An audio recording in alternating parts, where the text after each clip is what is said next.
السلام عليكم وسؤال جديد.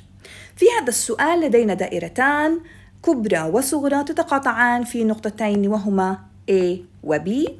أيضاً HD هو عبارة عن مماس لكلتا الدائرتين، إذن HD هو عبارة عن مماس مشترك للدائرتين معاً.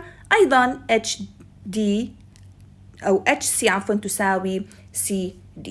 بما أن لدي مماس وأيضاً واضح بأن لدي قواطع لهذه الدوائر، فتلقائي علينا أن نبحث في نظرية القاطع والمماس اللي تم شرحها في الفيديو السابق. سنبدأ الآن بالدائرة الكبرى. في الدائرة الكبرى مماسها هو HD، إذن HD تربيع يساوي HD هو المماس. الآن سنبحث عن القواطع أو القاطع للدائرة الكبرى، ومن النظرية سأجد بأن HD تربيع تساوي HB ضرب HY، HB ضرب HY، وهذا بحسب النظرية. الآن سنذهب للدائرة الصغرى. في الدائرة الصغرى لدي مماس هذه الدائرة الصغرى مماسها هو HC، إذن سيكون لدي HC تربيع يساوي HX ضرب HB. إذن في الدائرة الصغرى المماس هو HC، أما القاطع بحسب النظرية التي سأستخدمها هو HC ضرب HB.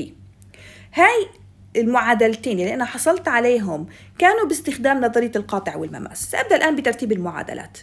في المعادلة الأولى يوجد لدي معلومة إضافية، وهي أن ال HD هي عبارة عن 2HC أكمل تربيع يساوي HB ضرب HY. طبعا لماذا 2HC؟ معطى بأن HC تساوي CD، وال HD هي عبارة عن ال HC زائد ال CD، وبالتالي يعوض عنها ب 2HC تربيع.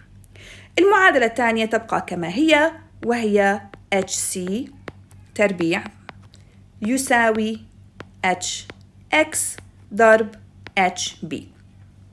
أيضاً هاي المعادلة بإمكاني أن أبسطها إلى 4HC تربيع تساوي HB ضرب HY، وهنا لأن التربيع يشمل الاثنين أيضاً. ماذا الآن لو قمت بقسمة هاي المعادلة رقم 1 والمعادلة رقم 2؟ لنرى على ماذا سنحصل.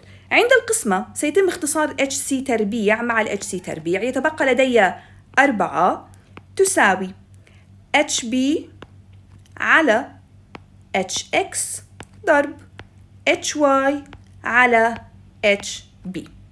أيضا لدي اختصار، سيتم اختصار ال HB مع ال HB ليساوي 4، يحصل على 4 تساوي HY على HX.